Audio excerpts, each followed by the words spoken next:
We're speaking this morning to Serena Lee. She's only 18, but she started Sign For Malaysia, a project raising awareness on the deaf community and the struggles that they face. Well, thank you so much, Serena, for joining us on the Light Breakfast. Thank you for having me.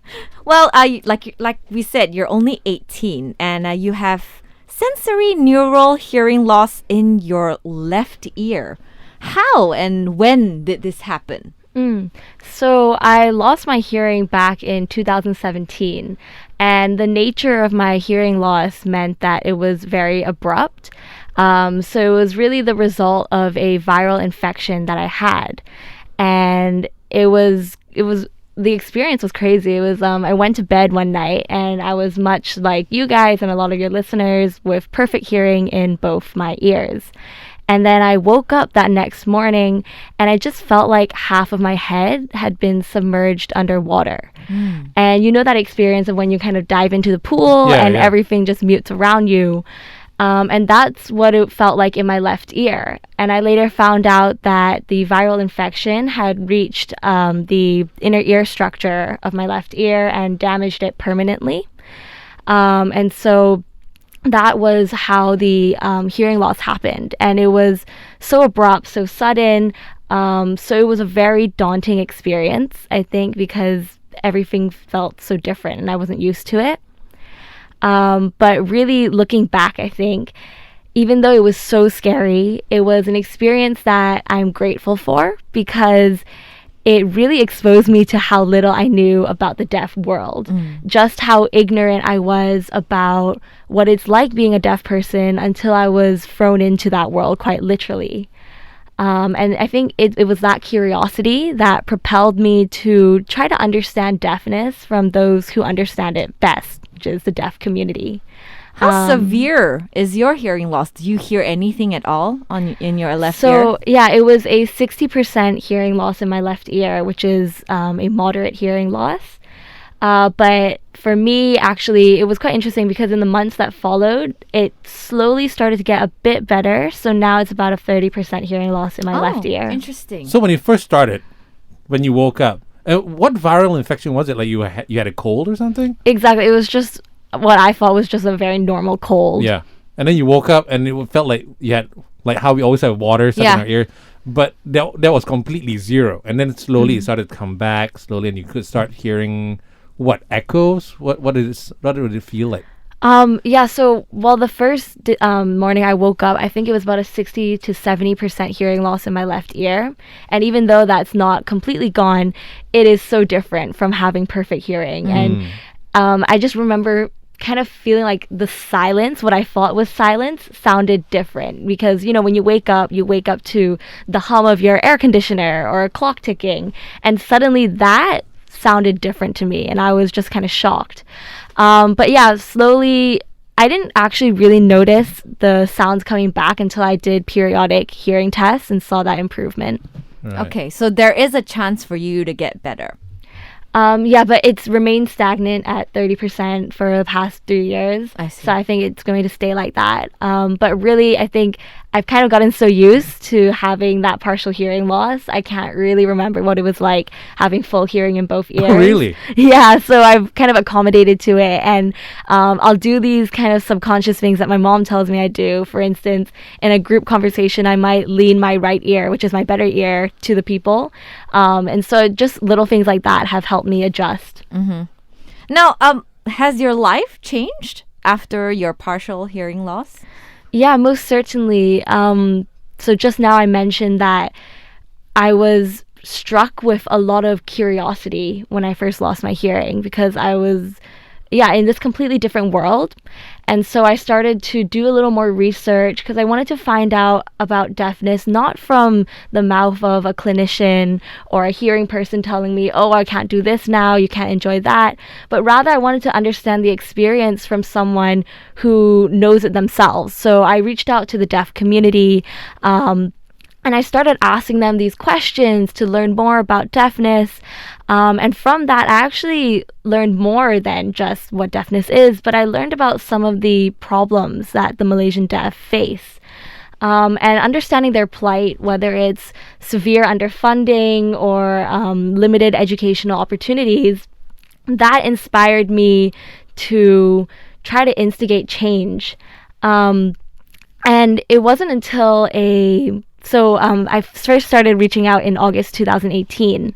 And it wasn't until a charity fundraiser in my school in November 2018 when I started to realize what could be of a project like Sign For Malaysia. So to give a little background context, I was helping out a local deaf community called YMCAKL. Mm-hmm.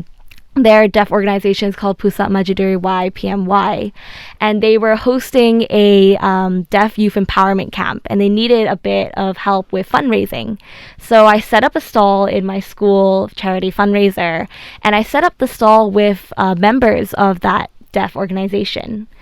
And, when I talked to the students in my school and I explained, oh, this kind lady over here, she is deaf, a lot of them were just shocked to hear that. And they looked at me with wide eyes and genuine bewilderment. They didn't quite understand what being deaf meant. And crucially, they didn't know how to react when they saw someone who looked just like them be so different to them. And so I saw that a lot of these students, they did not interact with this woman. And I realized it wasn't because they didn't want to interact with her, but it was more so they didn't know how to interact. And so I wanted to bridge this disconnect. So I started Sign For Malaysia initially as a way to just increase awareness about the deaf community from the hearing perspective.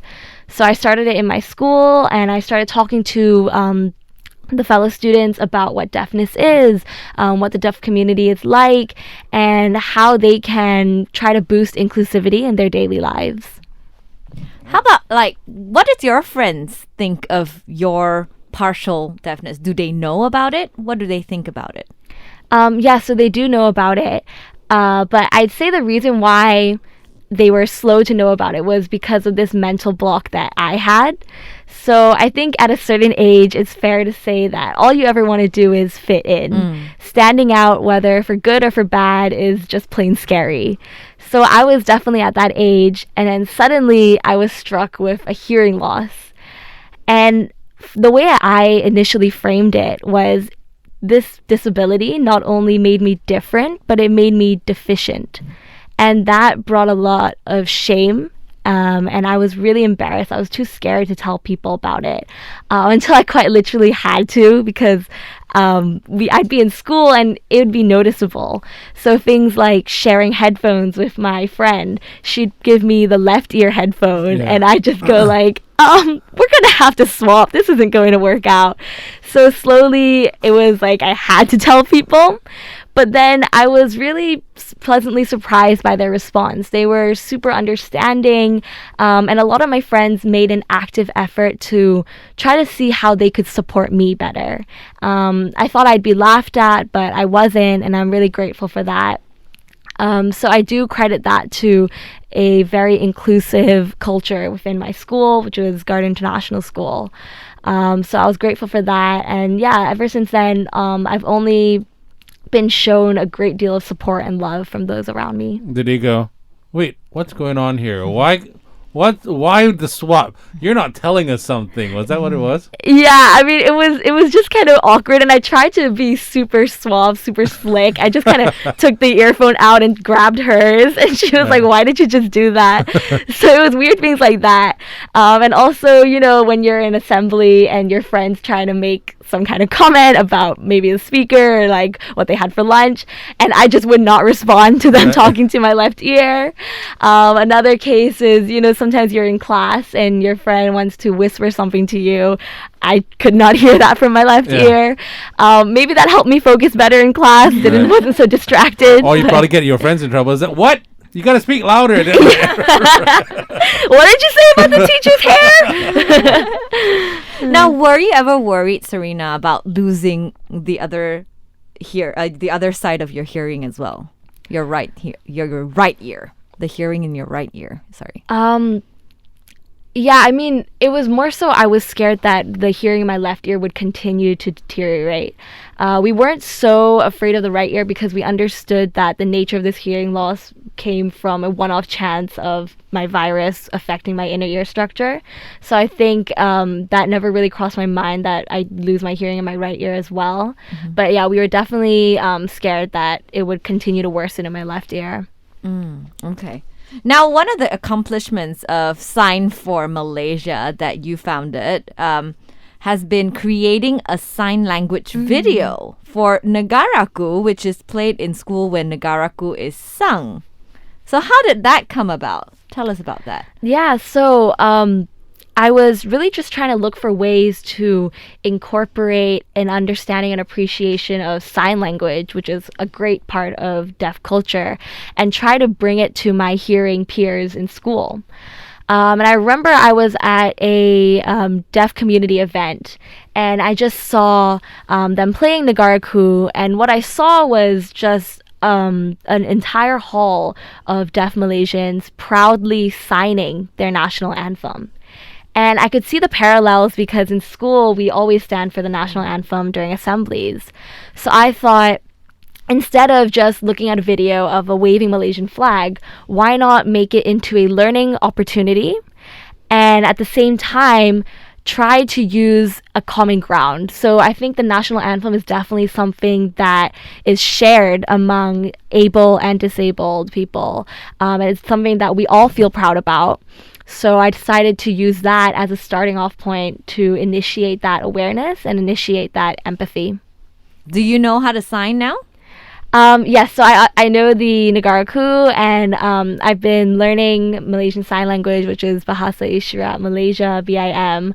I'm still definitely in the learning stages, but it's coming along quite well. Okay. Man, you got to teach us that. Okay, I'd love to learn just that bit, right? So I actually do have BIM workshops available from Sign for Malaysia, and we try to help different schools. And recently we teamed up with UNICEF Malaysia to deliver an online session to keep the youth engaged during this MCO period. That's brilliant. So this is not just for the deaf community though, right? If you are off hearing, you can still learn sign language. Most definitely, and I'd say that they're even our targeted audience because I think what I saw was a lot of deaf organizations already existing trying to help the deaf integrate better into society. But for me, I thought it needed to be a process of meeting halfway. It couldn't just be the deaf reaching out to the hearing. It needed to be the hearing also making that effort to empathize and appreciate the beauty that is disability and the diversity of it.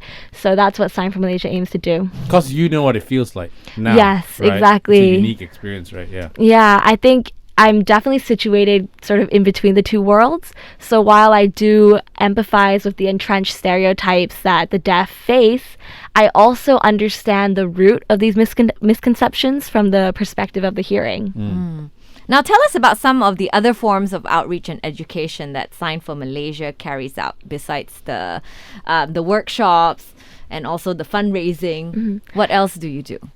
Yeah, so one of the main goals of Sign for Malaysia is to tackle those negative stereotypes about the deaf that I think photocentric ideals of intelligence sort of perpetrate. And when I first started reaching out to the deaf community, I just remember being amazed. Hearing the stories of the Malaysian deaf completely shattered my preconceptions. You know, I thought it would be impressive to see someone just getting by in life, but no, these people were actively living out their dreams. They were getting PhDs. They were deaf people in bands playing music. Exactly, it's amazing. It's really impressive. So I thought that was a very important thing to share with the hearing community because it can completely change your perception of the deaf. So we have this thing called Meet the Deaf Community, which is a video interview series. So I will interview members of the Malaysian deaf community and I'll ask them questions like, what are your hopes and dreams? What's your proudest achievement? And hopefully by sharing that with the hearing community, that can definitely help us find our shared humanity and realize that we aren't as different as we think. So that's another one of our projects. And finally, we have an online Learn BIM platform where I encourage students across Malaysia to submit GIFs of them signing, because it could be as simple as thank you, which is putting your hand to your chin and bringing it back out. And that's easily made into a GIF where, if easily accessible, I think can really improve basic BIM knowledge. Right.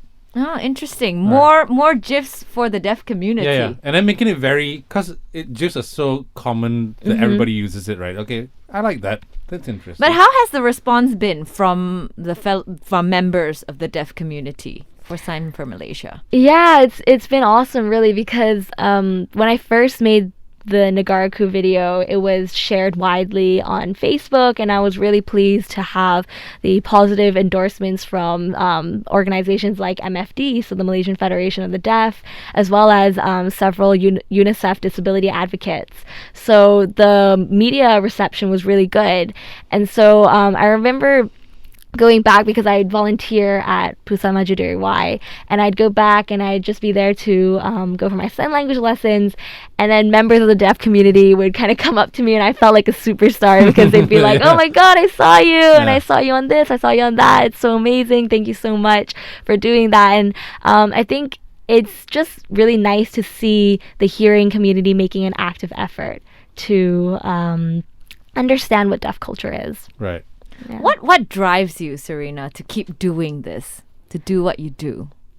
Yeah. So I think definitely for the first part, it was recognizing the unique situation that I was in. The fact that I was sort of in between the two worlds. I felt that was something I needed to leverage, and something that meant that I was uniquely able to bridge the two communities.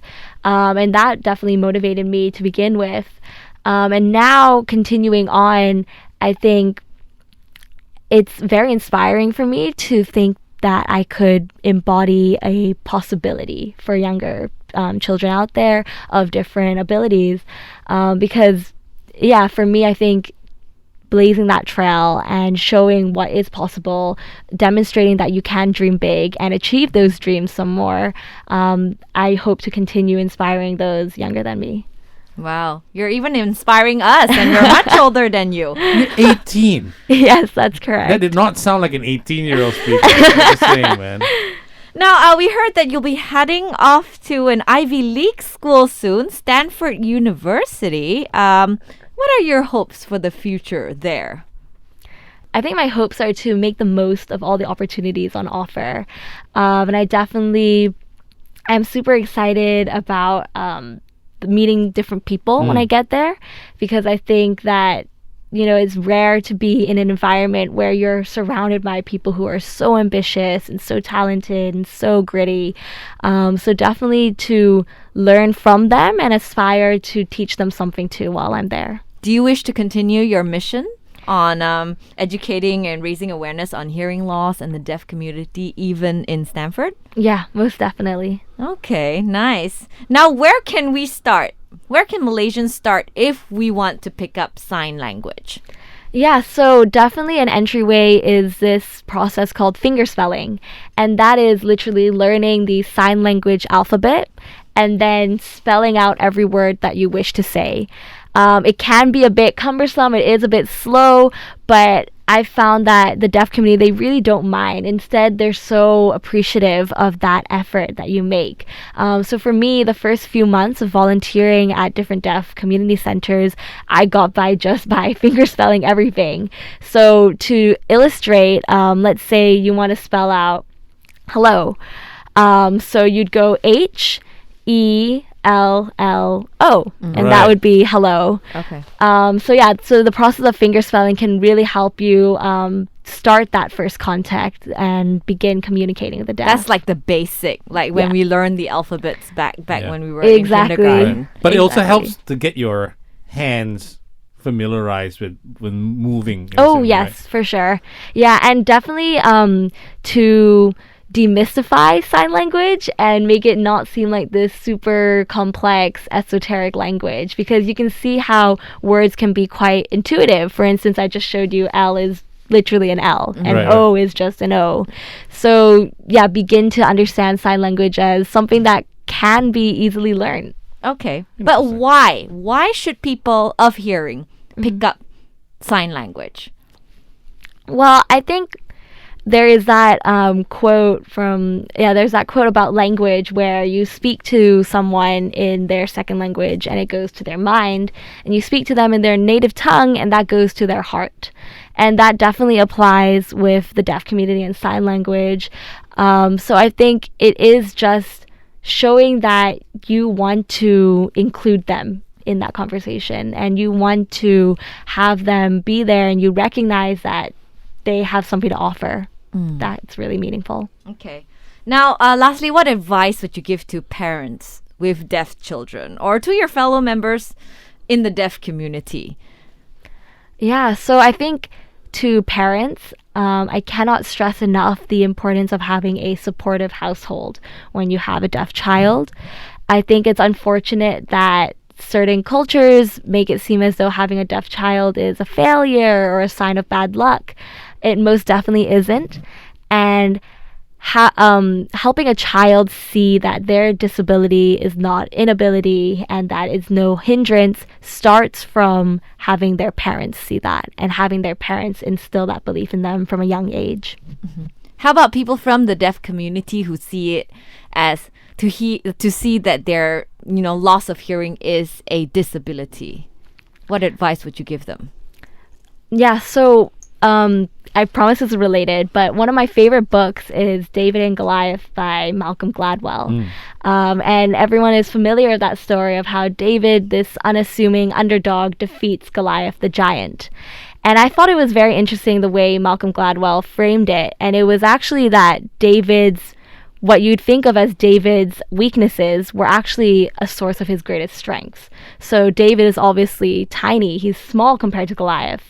But that translates into a strength in that he's agile and he can outwit Goliath and move faster than him. So I think it is very important to have that mental reframing of what you'd think of as your weakness and try to see it as a strength. For my personal example, it happened one day in the middle of English class. So when I first had my hearing loss, I was very much in denial. And something that I do every night was ask myself, okay, what do certain sounds in the hearing world sound like? I'd go, what does a car horn sound like? What does an ice cream car jingle sound like? And it was a ritualistic reminder of life before I lost my hearing because I didn't want to accept that it was gone.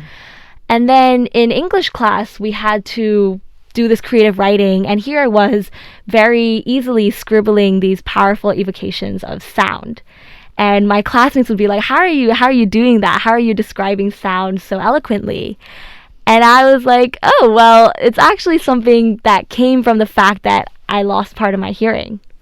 So realizing that your disability could actually even be your superpower is an important thing is an important conclusion to come to, and can definitely kind of set you on that path to realizing your dreams. That is brilliant.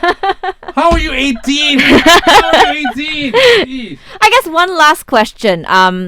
As members of the hearing community, how can we better support our friends from the deaf community? So yeah, simple things like trying to learn some basic sign language, things like hello, how are you, good morning. Those definitely can help support. And other things are trying to make an active effort to learn more about the issues that are causing problems within the deaf community. So a lot of issues are underreported. For instance, I learned that in 2018, with over 35,000 registered deaf Malaysians, there were only 20 enrolled in college. Wow. Yeah, and that's shocking, right? And it was definitely something I had to do a lot of digging to find out about. So small things like that, realizing that this community comes with their unique set of challenges and trying to understand what you can do to make sure that those challenges don't persist is definitely a first step to take. All right, so learn it. So you can sign me on for that.